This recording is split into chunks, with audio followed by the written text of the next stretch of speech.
of only solving half the problem. In other words, Herzl only cared about physically protecting the Jewish people. And from that point of view, okay, great, you have a state and Jews will now be safe. But Asher Ginsberger, Achad Ha'am, said, wait a minute, there's another problem that Jews are facing in the modern world, namely that because of the powers of assimilation, because of the fact that Jews are spread out throughout the known world, and all of the various pressures that different nation states are exerting internally on Jews to have them conform to whatever nation they're living in. In other words, if you're a Jew living in France, there's a lot of pressure for you to give up all semblances of outward Jewish identity and conform to being a French Jew. Perhaps if you're in America, there's pressure for you to perhaps maybe go to synagogue once a week, or in other cases once a year, but for the most part, there's pressure to conform to American culture. So Achad Ha'am comes and he says that Israel can't just be a state for the Jews, it must also be a Jewish state, right? We have to infuse the state with some sort of Jewish culture. But culture is the key word there, because Achad Ha'am was interpreting Judaism not as a religion.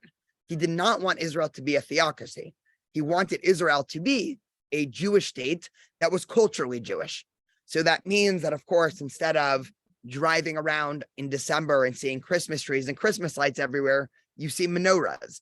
And instead of the national anthem being some 20th century German song, you go back into our roots, into the Tanakh, to the Hebrew Bible, to our prophetic sources, and try to find age-old pieces of Jewish wisdom. And so that was sort of the initial battle of Zionism. Then in our last class, we talked about revisionist Zionism, which came about one generation after, and they came on with their maximalistic claim of wanting a bigger portion of the land. And we got into a lot of the philosophy and the ethics of the debate between the labor Zionists and revisionist Zionists in terms of the ethics and morality that people thought, right? The sort of age-old Zionistic question of what do you do with the local population of Arabs there? In other words, how do you solve the Israeli-Palestinian conflict? And that was a major ideological debate in the 1920s, 1930s, and really till now. You can map out the left-to-right debate in Israel, where this is going to be a gross oversimplification, so I apologize ahead of time, but the dominant view of the left in Israel has historically been, you make peace through peace, right? It sounds almost tautological, but the left's view, and I'm not going to say what my opinion is or which one I think is right, but the left's view has generally been, how do you make peace? So I go up to you, if I want to make peace with Alex, I say, hey, Alex, I don't want to fight anymore. Here's something that I have that I know you want. Here's something you have that I want. Let's start a peace talks based off of what we're each willing to give. Revisionist Zionist camp and the right in Israel, which now is the dominant political force in the country and has been for about 20, 30 years, is to say, actually, no, the way you make peace is through power and peace through strength. So if I want to make peace with Alex in this analogy, I no longer go to Alex and I say, hey, Alex, I have this really nice watch that I know you want, or I have this really nice piece of land that I know you want. Let's become friends. Let's grab dinner and sit over this. The way that the right has thought you make peace is I show Alex that no matter what Alex does or what the other side does, I'm stronger than them. And that there is no way that they are going to be able to push back or to fight me or anything like that. And eventually, at a certain point, the other side realizes, okay, we have no choice but to accept peace. And not only do we have no choice to accept peace, we have no choice to accept peace, but on the terms that our side wants. And that has mostly been the right-left debate in Israel, right? Do you make peace through peace or peace through strength? So all of these other ideologies, and then I'll get to your question or your point in 1 second. All of these ideologies are operating under one umbrella framework, which I think is actually one of the most interesting questions that we have in the modern Jewish community. And there's a big debate, and just to conceptualize this debate, taking a step back, is Zionism and here I'm using the umbrella term Zionism, right? All of these movements, are these a natural part of Jewish tradition, or is Zionism a break from Jewish tradition? And the other way to say this is the vast majority of Zionist thinkers in the early 20th century, in their mind, what they were doing was explicitly breaking from Jewish tradition. And it didn't make a difference if you were a political Zionist. It didn't make a difference if you were a cultural Zionist or even a revisionist Zionist. The view of all of these Zionists, right? If you would have a Zionist Congress in 1897 or even 1925, and all of the different Zionist factions would get together, they would disagree about everything. They would disagree about the character of the state. They would disagree about the borders. They would disagree about questions of ethics. But what they would all agree on is that the last 2,000 years of Jewish history and exile and sort of the general modality of Jewish tradition that can be summarized as, right, this is a very crude summary of 2,000 years of Jewish theology, but it is straight out of the Siddur, straight out of the prayer book, right? Because of our sins, we have been exiled from the land, right? That was the dominant view, right? If we took a time machine and went to any medieval Jewish village, and it doesn't make a difference if this was in Egypt or Iran or Poland or Hungary, and we popped in the 1400s, 1500s, 1600s, and you were to ask, why are we not back in Israel? The answer that everybody would give is, of course, we sinned. God destroyed the temple. God destroyed Jerusalem. And one day, if we act a little bit better, God will bring us back. And one of the things that virtually all the Zionists agreed upon was that that was outdated theology. And because that was outdated theology, most Zionist thinkers saw themselves as explicitly breaking from the more traditionalistic Jewish tradition. And in that way, again, there's sort of a paradox, because Zionism is simultaneously a break from Jewish tradition. On the other hand, for people here, and I suspect everybody here is familiar with a lot of Jewish history and Jewish liturgy, everybody here knows that the idea of Israel and returning to Israel is ubiquitous throughout our tradition, right? It seems like we can't get through any day of Jewish prayer or any Jewish holiday or any reading of the weekly Torah portion without reference to Israel. And so this is a paradox that early Zionism was involved in. And I apologize for my voice. I was at a wedding yesterday, so it's a little hoarse here. This was a paradox that early Zionism was involved in. And the thing that's the most surprising to a lot of people, and here we'll introduce today's topic, is that at this point in Zionistic history, if we were to go back to, let's say, the first 10 years of Zionism, right? Let's say 1896 to 1906, right? Let's just pick a random decade. And you were to map out the Jewish world and their views on Zionism, you would have about 100%, right? Maybe 99%, right? I'm sure there was always those eclectic renegade thinkers. But if you were a traditional Orthodox Jew, you were not a Zionist. It was almost definitional, right? If you were a Zionist, it meant that you were not an Orthodox Jew. And by the way, I'll also add, most Reform Jews and conservative Jews also in the early 20th century weren't Zionists, slightly for different reasons, not as theological, but typically in the early 1900s, if you were associated with a religious Jewish denomination, if you, let's say, showed up to shul every Shabbat, it doesn't make a difference if it was Reform, Orthodox, ultra-Orthodox, you were probably not a Zionist. And again, it was because of a lot of these reasons of all of these Zionist, early trains of Zionist thought being a break from Jewish tradition. So just before we get into religious Zionism, just because I see that there is a lot of comments in the chat here. Rhea asked, is authentic reality? How do we define authentic? Is this a loose conception without definition? Rhea, yes, 100%. Anytime anybody says authentic anything, especially within Judaism, you should immediately be skeptical. So I'm glad that you wrote that. When I'm using the term authentic here, I'm more saying it from the perspective of, let's say, an Orthodox Jewish community or an early Zionist in terms of what they thought, what they were doing. And so if you were an early Zionist, right, let's say Herzl Herzl had no preconception, and he didn't even try to convince anybody that what he was doing was a part of Jewish tradition, right? There are always two ways to challenge a community, right? Let's just, big overall ideological battles here, right? Let's pick a completely different, interesting Jewish historic debate. So we have two early Jewish thinkers, Enlightenment Jewish thinkers, that did a lot to change modern day Judaism. So let's pick the two most famous ones. We have Spinoza and we have Moses Mendelssohn. Now, in a lot of ways, Spinoza and Moses Mendelssohn were similar. They probably shared a lot of similar philosophy. Yes, they were, about 100 or 150 years apart. But one of the main differences between Spinoza and Moses Mendelssohn is that Spinoza explicitly removed himself from the Jewish community and was operating outside of the framework of the Jewish community, whereas Moses Mendelssohn was operating from within the framework.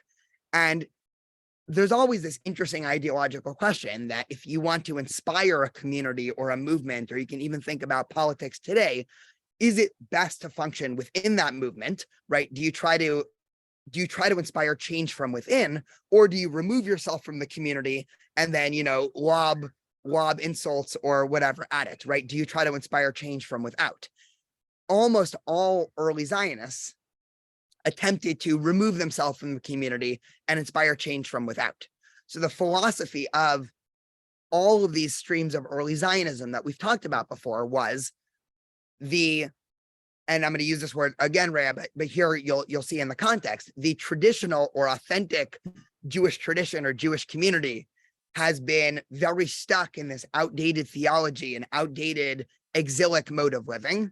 Therefore, if we want to start a movement, we need to stop pretending that we're still within this traditional Jewish community and stop with this traditional garb and using the language of traditional prayer. We need to explicitly put our foot down, say, okay, we're out. We're starting our own thing. And hopefully that will push the rest of the Jewish community.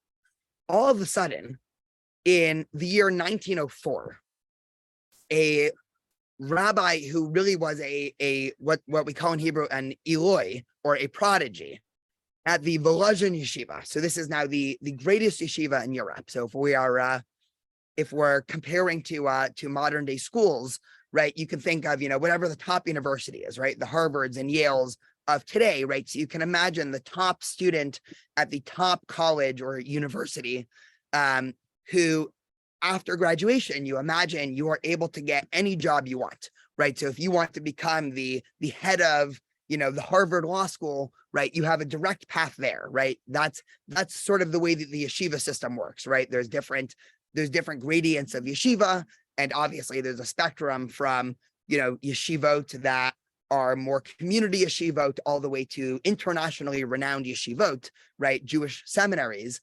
And the biggest honor that one could get in the Orthodox world is becoming the head of one of these seminaries, a Rosh Yeshiva.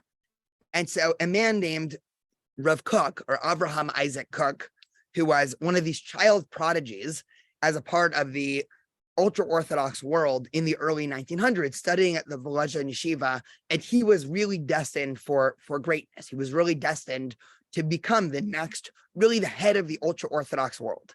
And again, this is at a time when there was virtually zero overlap between Orthodox Judaism and Zionism, right? Again, if you were an Orthodox Jew in the year 1901, I'm just making up a year, you were not a Zionist. And if you were a Zionist in the year 1901, you were not an Orthodox Jew. All of a sudden, Avraham Isaac Kook, who's steeped in a number of Kabbalistic and Hasidic thought, and again, we had about 4 hours to develop this class. We can really delve into how I think I actually saw in the comment section that somebody said the Hasidic movement is a very Zionistic movement, and in a lot of ways that's true. And there's a lot of really interesting research. Gershom Scholem, the scholar of Kabbalah, writes a lot about how Kabbalah and Hasidic Judaism really paved the way in a lot of ways for Zionism. But Avraham Isaac Kook decides to leave everything, right? To leave Europe, to leave the great yeshiva, to leave the Harvard of the the 18th and 1900s Jewish world, and show up to a small port city in Israel named Jaffa. Sorry, then it was not even British Mandate Palestine yet. It was still the Ottoman Empire. Show up and to set up a small synagogue in Jaffa. Now, this is equivalent to, in some ways, stepping down as the head of Harvard Law School and going and joining a high school that's in their first year, right? That you don't even know if it's going to last for another 3 years, right? This is considered an absolutely crazy move from any point of view of a typical career path. And it was also a strong ideological statement. And I'm seeing here in the comments a lot of praise heaped on Rav Kook. And Rav Kook really, I think, is one of the most interesting characters that we have in the last 2,000 years of Jewish history. And he did and his legacy is extremely mixed. And so I really want to try to tackle all facets of his legacy. But Rav Kook shows up in, I'm just going to use the term Israel, even though we know that it officially wasn't the country until 1948. Rav Kook shows up. He immediately becomes the chief rabbi of the yeshuv, right? So of the pre-state settlements or housing that was happening there. And he starts to develop a brand new philosophy that's going to be called religious Zionism. And so I wanted to share my screen, and we'll just do a couple of quotes, and then we can discuss some of these quotes. And it seems like there will be a lot of appetite for discussion here, because I'm seeing the comment section move faster than I can pay attention to it. But so we have here a nice picture of Abraham Isaac Kook here. He was much sharper of a dresser than I am. And so just a couple quotes just to start things off, and then we can delve a little bit deeper into his philosophy here.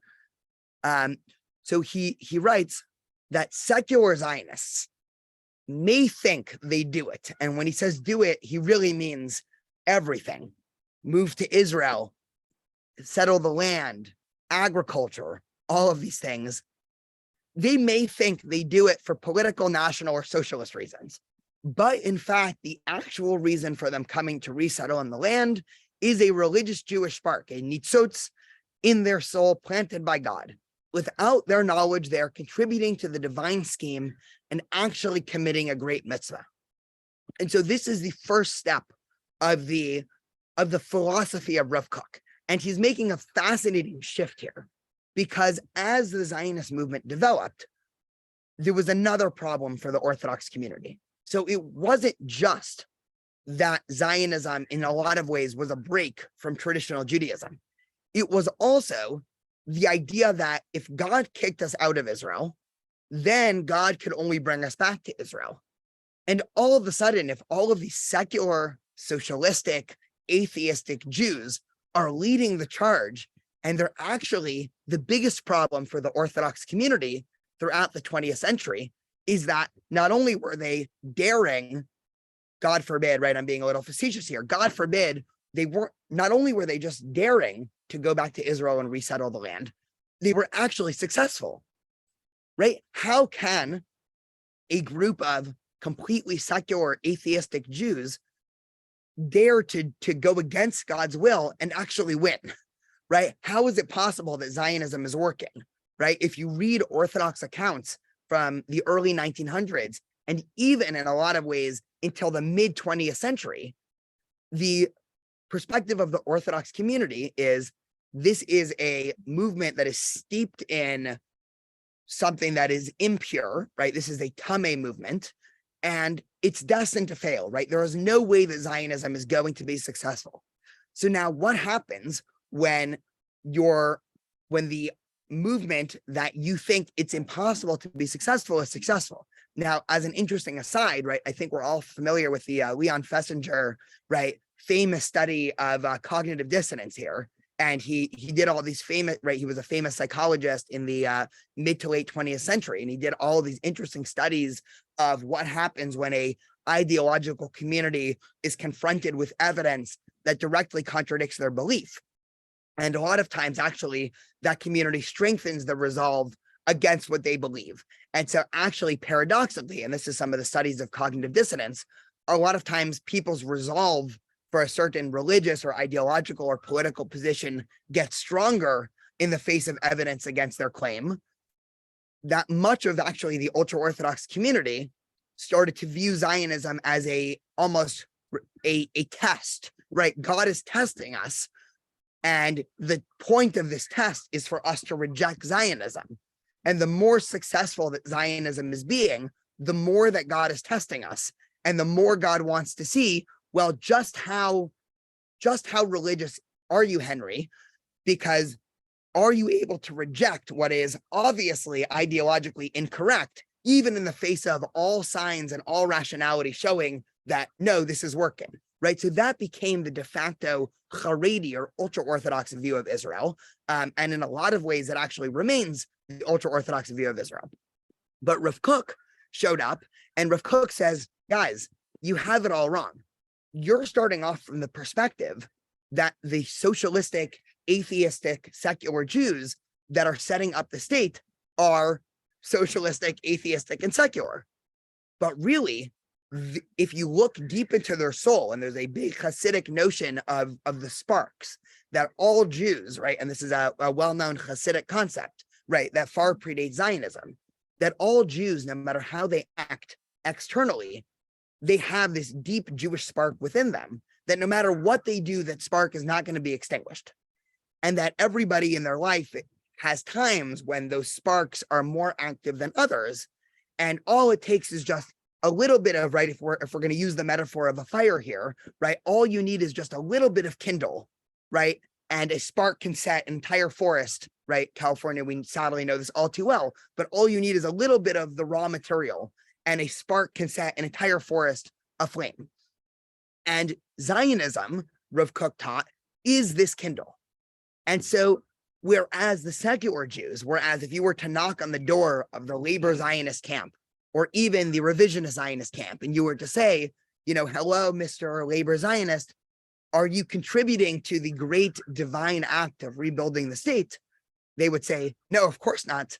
We left God in Europe, right? The whole point of us coming to Israel is to leave God behind. Rav Kook would say, you don't even realize that what you're doing is a divine act. And so this is step one of Rav Kook's philosophy.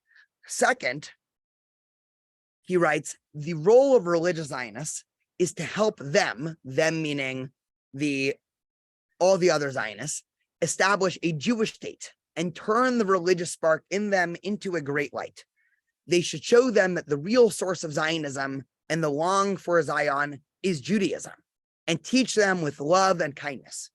In the end, they will understand that the laws of Torah are the key to true harmony, and a socialist state, not in the Marxist meaning, that will be a light, an or lagoyim, a light for the nations, and bring salvation to the world. So now we get the second principle of Avraham Isaac Kook's philosophy. If step one was that the secular Zionists are really motivated by this deep down, latent religious soul that's just waiting for a project, the second was that this is actually a messianic movement. And what he means by that is this is, as has made it into the modern liturgy of the religious Zionist world, Israel is the Reshit Smichat Geulatenu, which means the beginning of the flowering of our redemption, right? In other words, this is it, right? Us Jews, right? This is Rav Kook speaking. Us Jews have been sitting around waiting for thousands of years for the Messiah to come, right? We pray every day, right? In at least the Orthodox community of the late 1800s, early 1900s, you cannot get through a prayer without talking about Mashiach or Messianism, right? We pray for this all the time. All of a sudden, this is it, right? Mashiach is coming. God is sending us signs. And how are you not listening, right? This is the canon. I'll just tell one joke that I'm sure everyone here has heard, and then I'll take some of the questions in the comments.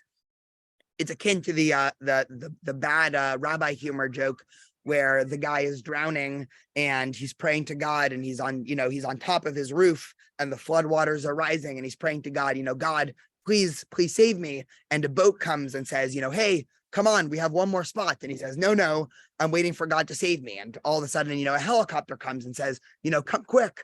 No, waiting for God to save me. And, a couple more things come by, and eventually, of course, the guy drowns, and he goes up to heaven, and he's sitting there in the waiting room, and he's talking to God, and God says, "Hey, what happened down there?" And he says, "What do you mean? I was waiting for you to save me." And God says, "What do you mean? I sent a boat, I sent a helicopter, I sent all of these guys."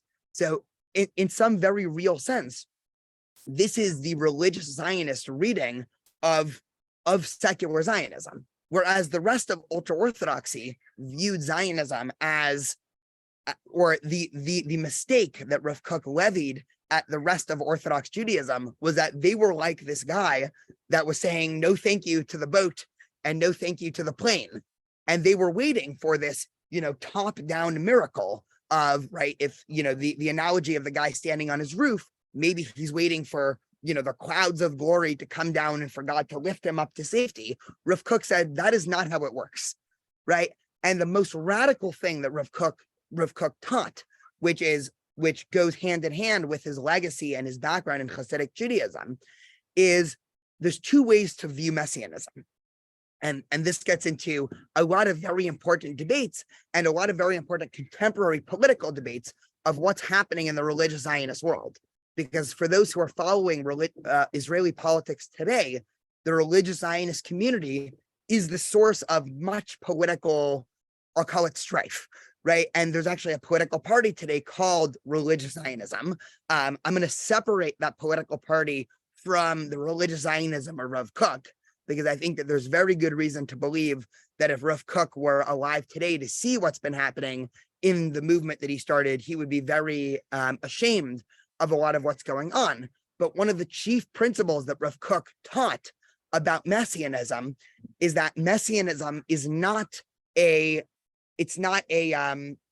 binary reaction, right? It's not that you go from 0 to 1, that Messianism is a process.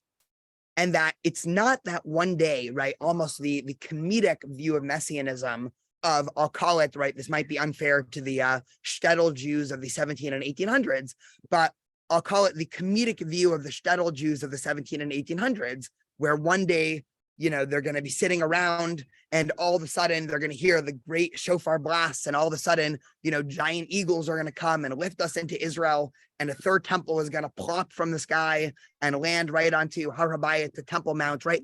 To some extent, that is the perspective of Messianism that much of the ultra-Orthodox community, both historically and also, I might add, today is dealing with, right? That, well, any second now, right, Mashiach or Messiah might come, and there's actually a long time Orthodox custom to always keep a bag packed somewhere in your room with enough clothing and materials that if right now you have to move to Israel, right, you don't even want to take time to pack, right? If the shofar blasts come and Mashiach has come, right, why would you, Alex, spend 20 minutes packing up your bag, right? Have your bag ready, because the Messianic arrival is imminent. Rav Kook heard this approach, and Rav Kook says it's exactly the opposite, right? The Messianic era is a long process, and as all great Kabbalistic and Hasidic thinkers do, he switches the divine drama. So whereas in traditional Judaism is much more a top-down religious situation. And this is, right, if we had, again, 4 hours for this, we can delve a little bit more into the Kabbalistic thinking behind this. But just a brief 1 or 2 minute overview. In biblical or rabbinic Judaism, the classical theology is you imagine God as this all-powerful sovereign king, and that all-powerful sovereign king wants something out of you, and so you do it. And who are you to question God's ways? And God is perfect. God doesn't need anything from you. But if God asks Sylvia, Sylvia, every morning you show up and you have to offer this lamb, or every morning you show up and say this prayer, or every Nisan you go and eat matzah, right? You do it. And you don't do it because you view you owing God or you're helping God in any way. You do it because if an all-powerful king asks something of you, you would be a fool not to do it, right? That is biblical or rabbinic theology in a very small nutshell. Kabbalah came and Kabbalah flipped this. So the Kabbalistic movement said, we have it all wrong. Actually, it's God who needs us to heal the world, right? That there's a brokenness in the world, that in setting up the world, the only way that the world was able to be created is actually a pulling back of the divine. Here, I'm going to unshare my screen for a second. The only way that God is able to create the world is actually by an act of tzimtzum, right, in Kabbalah, meaning if God is in the world, then there's no room for a world separate from God. So God actually had to pull back from the world. But in doing that, a great brokenness was created. And so Kabbalah is predicated on the fact that the world is broken, that there's a fundamental brokenness in the world, right? It's not dissimilar, by the way, to the Catholic view of original sin, except for the next step is 180 degrees different. Whereas the Catholic notion of original sin is the world is fundamentally broken and tainted. Therefore, we need to put our trust in another entity to save ourselves. Kabbalah went the opposite direction. Kabbalah said the world is fundamentally broken and tainted, and it's our job to fix it. And that the goal of humanity, and really in more particularistic Kabbalistic thinking, the goal of Judaism is to actually put back together the pieces of the world, right? Collecting sparks, right? To use Rav Kook's language. And the way in which you collect sparks is by doing mitzvot. And once that happens, right, you have now brought back Mashiach. Alex said that's what the Tanya says, right? The Tanya is, of course, the book of Chabad, right? It's the earliest book of Chabad philosophy, which fits nicely under this Kabbalistic Hasidic notion. So yes, spot on. And so Rav Kook takes this idea, this Kabbalistic idea, that you just need to keep on doing more mitzvot. You need to keep on bettering the world, and applying it to Zionism. And he says that every act, right? And this is when you get this fascinating mesh. And this is both one of the most powerful teachings in modern Jewish history, and I'll also say one of the most potentially dangerous teaching in modern Jewish history. Because all of a sudden now, the settling of the land of Israel, the building of yet another building, the tilling of just another piece of land, the settling on just another mountaintop out in the distance, is no longer just an act of statecraft. And it's no longer just, why are you tilling the land? Why are you settling on that? Would say, well, because we need food, and because there's a strong work ethic here.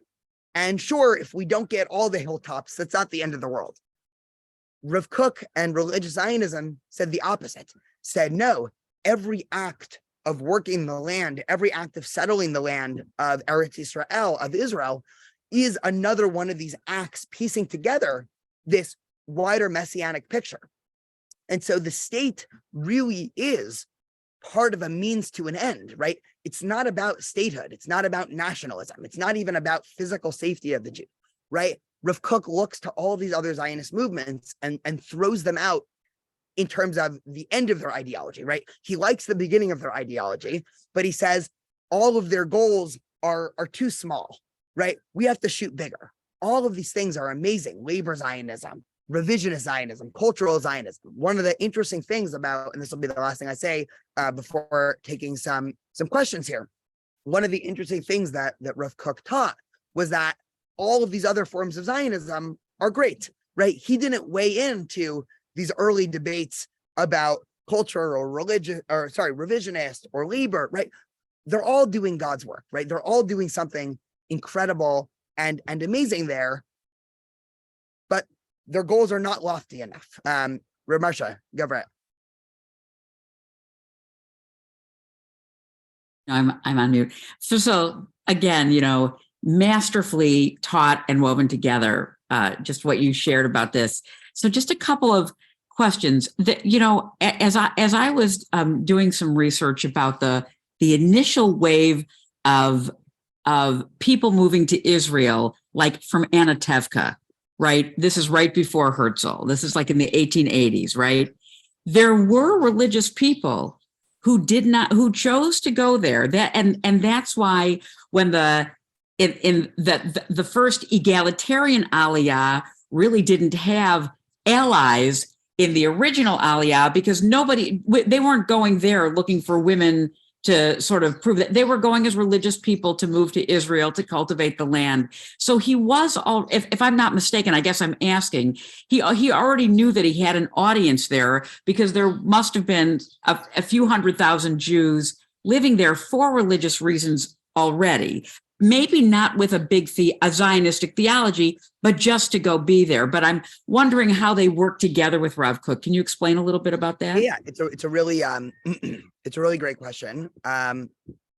So there was a movement. I think we actually talked about this a couple weeks ago called Chovevei Zion, or the Lovers of Zion, in the late 1800s. And exactly as you said, right? They're moving from Eastern Europe. They're moving to the Holy Land. But it was purely motivated by religion, right? That's the difference. They had no nationalistic aspirations. And this actually follows. I mean, in the 17 and 1800s, there was sort of coinciding with Hasidic Judaism, there was a increased awareness, I would say, of the Jewish population of the power of the land of Israel. So perhaps one of the most famous examples of this is in the late 1700s, Rabbi Nachman, right? Rav Nachman of Breslov, who was one of the budding Hasidic leaders, made this really crazy adventurous journey to Israel, right? He actually writes about it a lot, right? He was on a ship for months. They got attacked, right? The ship almost tipped over, right? And he speaks about this as sort of a metaphor for really the Jewish people, right? The tumultuous journey to the land of Israel. But for them, it was purely an act of religion. And same with Chovevei Zion, it was a mixture of either being purely motivated by religion or in some sense also motivated by just sheer need for safety. But there was no sense of we want statehood, right? There was no ambition to set up any political anything, right? That was an afterthought, right? And so one of the reasons why Herzl and sort of the early generations of political Zionism was important wasn't that, right? A lot of people, not anybody here, but when I talk to, let's say, a lot of students, a lot of people mistakenly think that Herzl was the first Jew to have this idea of going back to Israel. Right. That's obviously incorrect for a lot of reasons. Herzl didn't even really need to go back to Israel. But right, there's this view that Jews were sitting around for 1800 years, right, kind of forgetting about Israel. And then one day Herzl's like, I have a great idea. What if we, right? One of the geniuses of Herzl, and really, Herzl was actually building upon a budding ideological movement in the late 1800s anyway, with people like Leon Pinsker and other things, of saying Jews need their own political machinery. And so Rav Kook, in some way, he didn't come up with anything new. In another way, everything he did was new, right? And so there's actually an interesting quote, right? So this is a little bit of, right? So the Chatam Sofer, the head of the ultra-Orthodox world, as a reaction to the Enlightenment, he famously or infamously taught that anything new is forbidden by the Torah, right? That was sort of his teaching. Rav Kook, in as sort of a rebuttal to that, said the old. I'm trying to think of the exact quote. It sounds so good in Hebrew, but I'm forgetting the exact words here. But he said, "The new will be made old, and the old will be renewed." Right, as in a way of we are taking these two things, right? One very old, right, traditional Judaism. One very new, politics, nationalism, Zionism, right? Nationalism, of course, I mean, everyone here is familiar, but nationalism is an 1800s concept of having a people and a land and nation state and all of these things. And Rav Kook said these two things fit very well together. Whereas virtually all other Jews in the world, if you were a Zionist, you were only focused on the politics and the nationalism of it. If you were a religious Jew, you were only focused on the religion of Judaism, right? You had nothing to do with Zionism. Rav Kook said, no, these two things work very well together. And one of the reasons why I think, again, this is simultaneously a beautiful and dangerous statement is it's beautiful because it continues on the Kabbalistic or Hasidic idea that God and that the world in its brokenness really needs almost all hands on deck, right? That it's no longer, right? It's no longer us doing things for ourselves or because, God is almost a parental figure is saying, thou shalt do X, right? God needs us and the world needs us. And so by showing up and settling the land, you are fixing the world in a metaphysical way. It's also dangerous because if you believe that what you're doing in terms of politics is a part of this divine drama, then it makes it very hard to be willing to compromise on anything, right? Because you cannot compromise on something holy, right? There is a contradiction in terms, right? One of the most famous metaphors that our tradition has for this is the parable of King Solomon, where you have two women running into King Solomon's temple, and one of them is holding a baby, and the other woman says, this woman stole my baby. And King Solomon, of course, has no idea whose baby this is. And so he's thinking, and he comes up with a test. And he says, okay, we have two potential mothers here. Give me the baby. I'll cut the baby in half, and I'll give you each half of the baby, right? What a great solution, right? I'm a genius. And of course, one of the women says, okay, yeah, right, that makes sense. And the other woman is horrified and says, no, I would rather the other woman keep it than you cut the baby in half. And King Solomon, of course, points to the second woman and says, that's clearly the mother.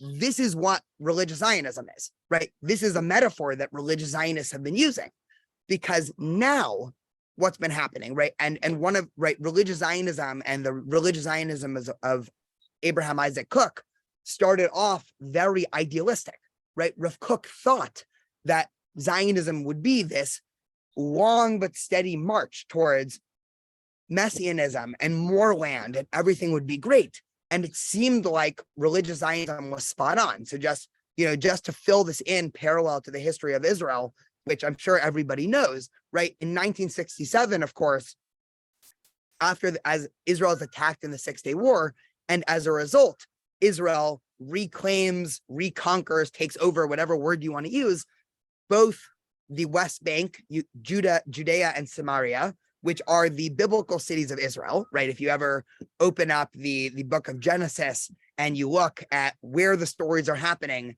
it's places like Beit El and Shechem and Hebron and all of those places, right?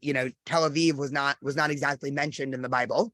And so all of a sudden, after 1967, we've reconquered Yehuda v'Shomron, right? The modern day West Bank. We've reconquered Jerusalem, right? Har Habayit Biyadenu, right? The famous 1967 radio from Moshe Dayan, right? We've retaken over everything. And so religious Zionists after 1967 thought, this is it, right? This is working all according to plan, right? Abraham Isaac Kook is writing in 1910 about what's going to happen and about the taking over of land and about the messianic redemption.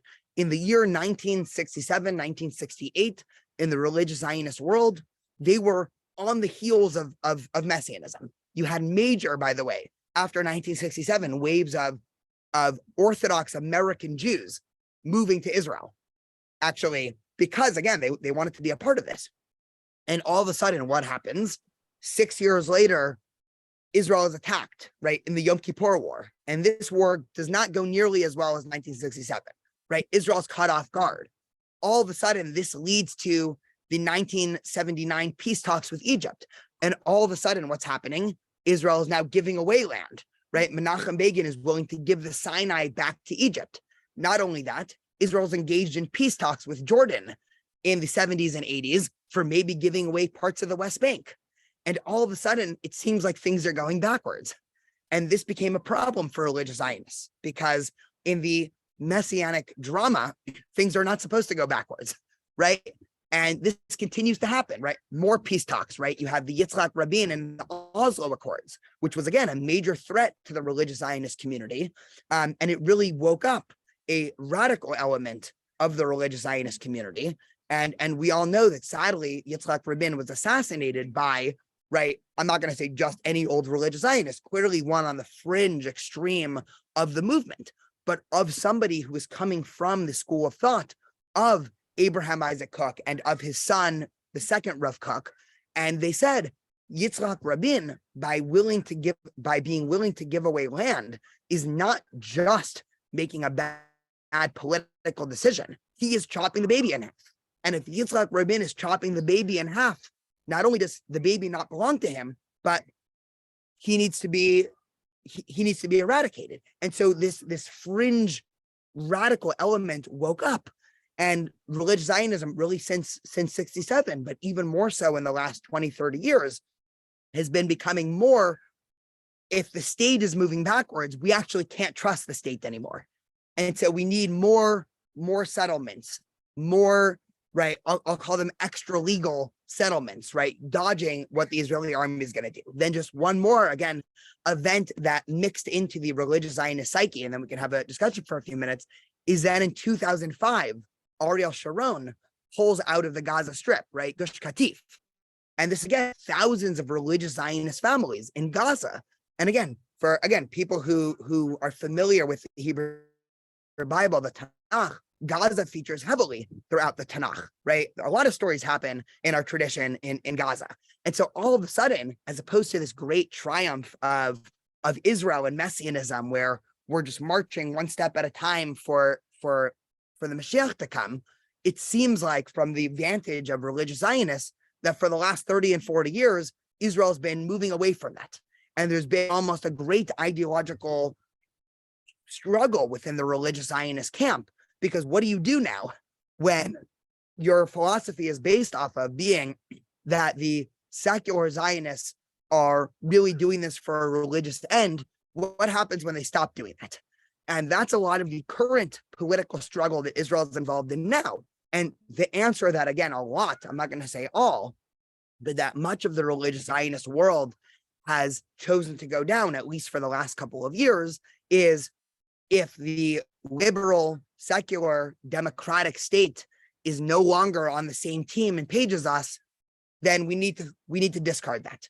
And we need to discard the idea of liberalism, of democracy, of secularism. And so in the last couple of years, again, there's been, really a scary increase in this attitude. And you almost have a reshattering, right? If Abraham Isaac Cook's great project was to fuse secularism and Judaism and Zionism and traditionalism, right now you have a reshattering. Or another way to say that is you have a type of politics that's being practiced that's so motivated by religious fervor that it seems like things might get much worse. And I see just a couple of things in the comments. Sylvia said the pullouts cause great financial hardship to the settler. Yes, 100%, right? Life again for the thousands of people who left Gaza, right?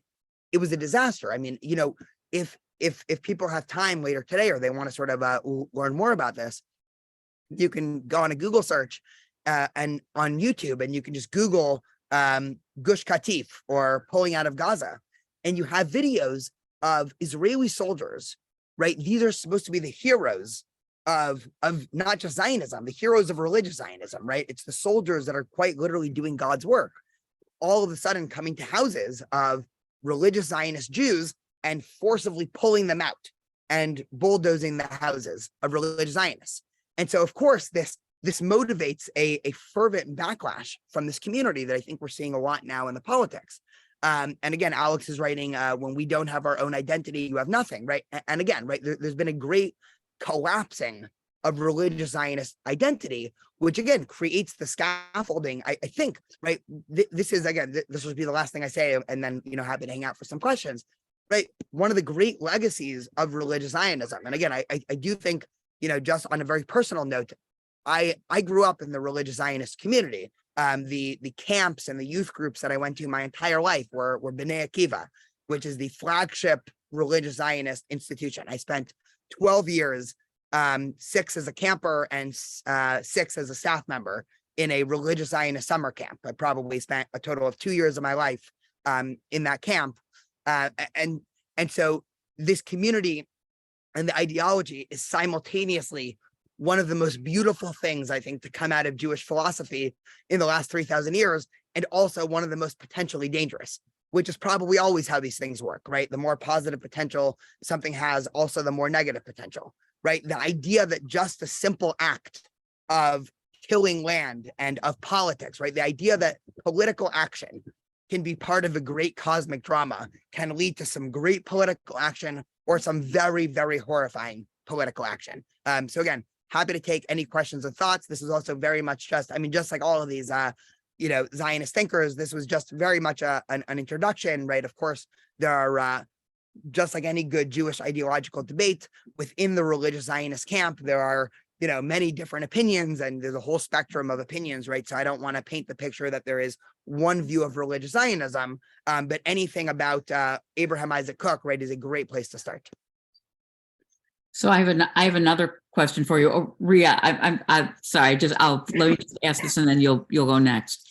With there's all within any group, there's groups within groups within groups, right? There are radical Democrats and moderate Democrats and conservative Democrats. You know what I'm saying? There's everything like that. So I guess my question is, within the current religious Zionist communities, and I'd say there's probably many different kinds, even within Israel, that there's been sub-factions that have created.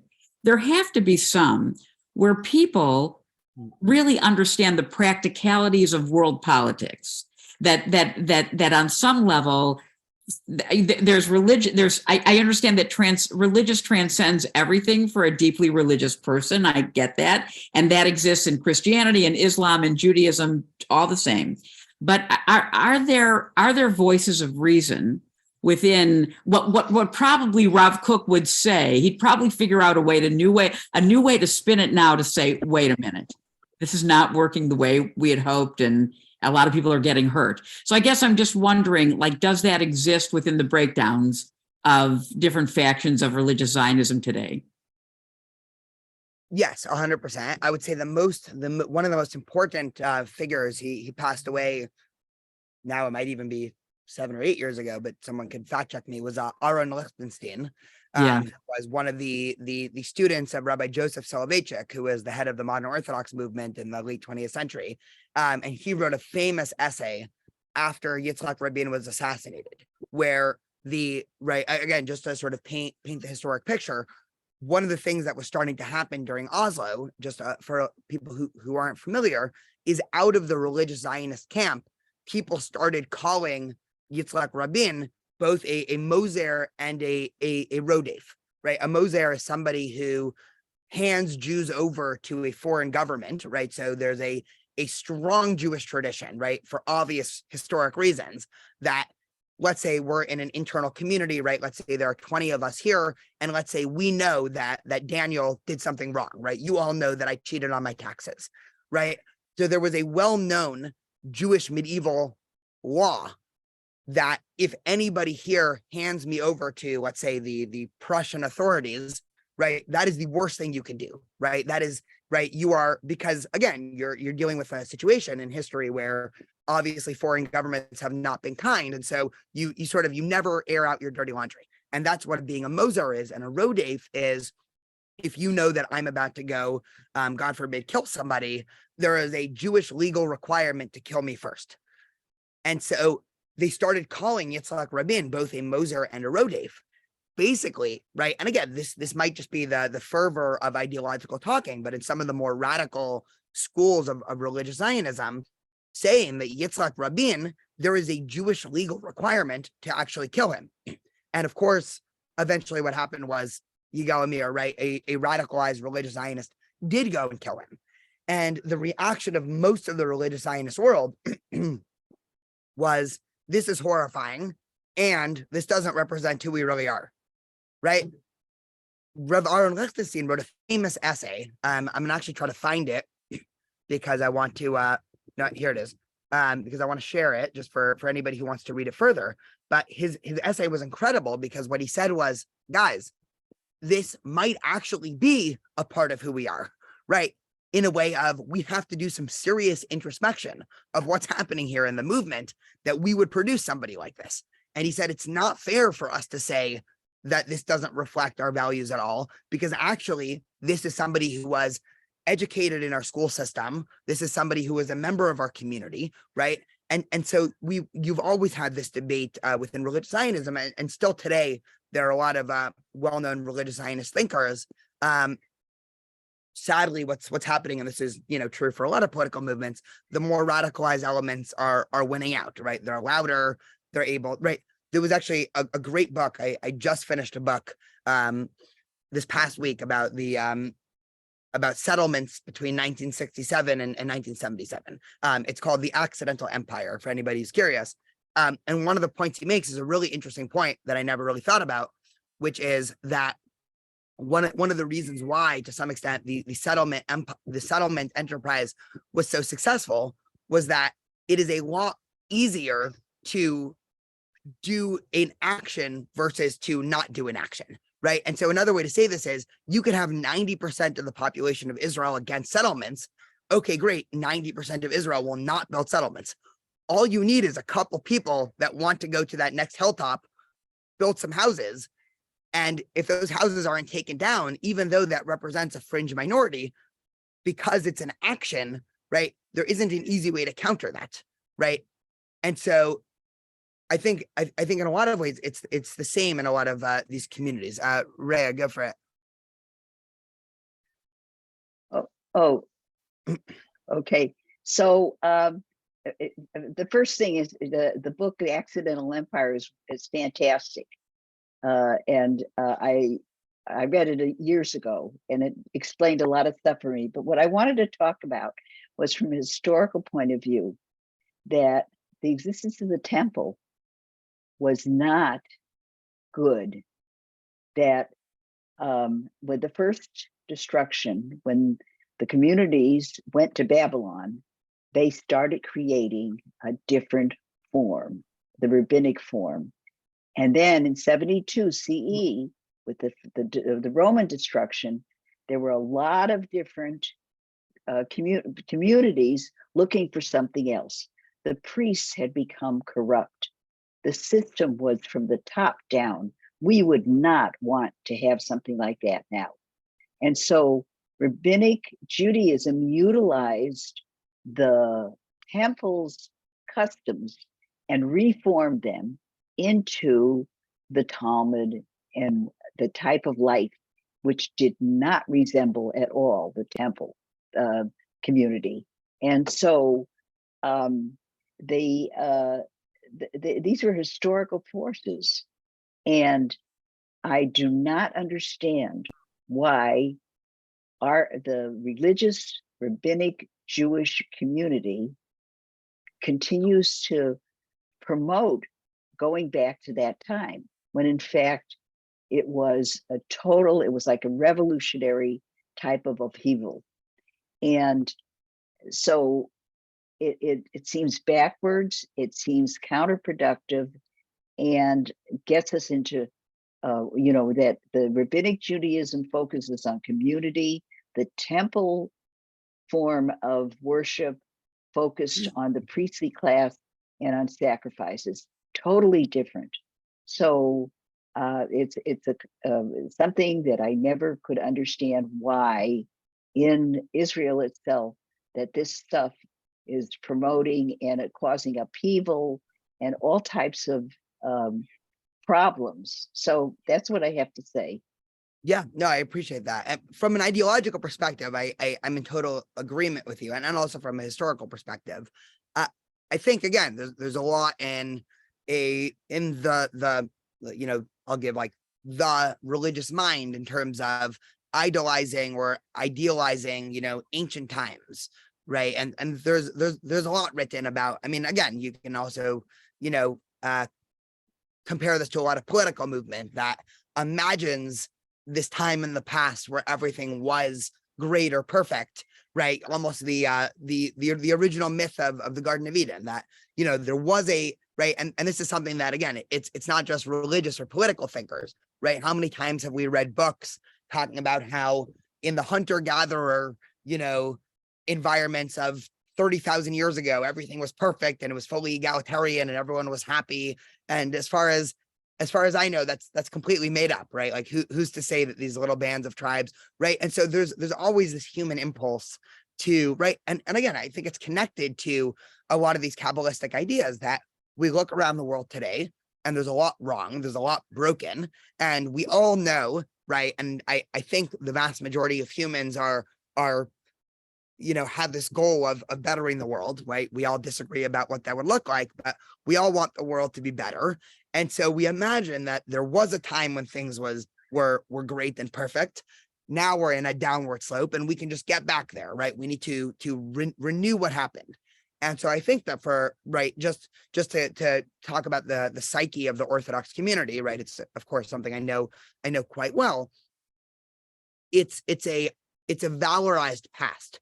So honestly, and again, I say this as somebody who studied in, various Orthodox yeshivot for, several years, and who, for 30 years of my life was praying 3 times a day to say, God, please reinstate the temple and sacrifices.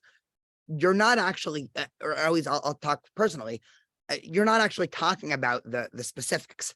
So when I was praying in the Shemona Esrei, God, please reinstate the, this sacrifice, and, even the most explicit example is the Yom Kippur service in Musaf, where you actually, in traditional liturgy, you spend about 3 hours talking exactly about how you cut the animal and how you burn the different parts.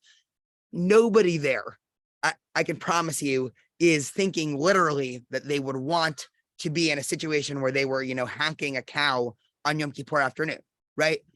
It's representative of this time when everything was seemingly perfect. Now, of course, from a historical perspective, I can tell you there was no time where we had a Beit HaMikdash or a temple when everything was perfect. I mean, let alone even good. And you don't even need to take the historian's evidence. Just read the prophetic tradition. I mean, if one opens up the book of Isaiah, you immediately know that he's attacking the temple, saying they're so concerned with their sacrifices, and meanwhile there are, homeless people on the streets, and, people that need genuine help. So this is an age-old Jewish battle, but I really think it's sort of the religious psyche of a mythical past. So yeah, that's sort of the best way that I can psychologize this. Alex, were you going to say something? I mean, it's so what you're talking about is another debate, which for hours and hours and hours, which we can talk about during the temple service of the Avodah service. Yes, there was corruption, but there was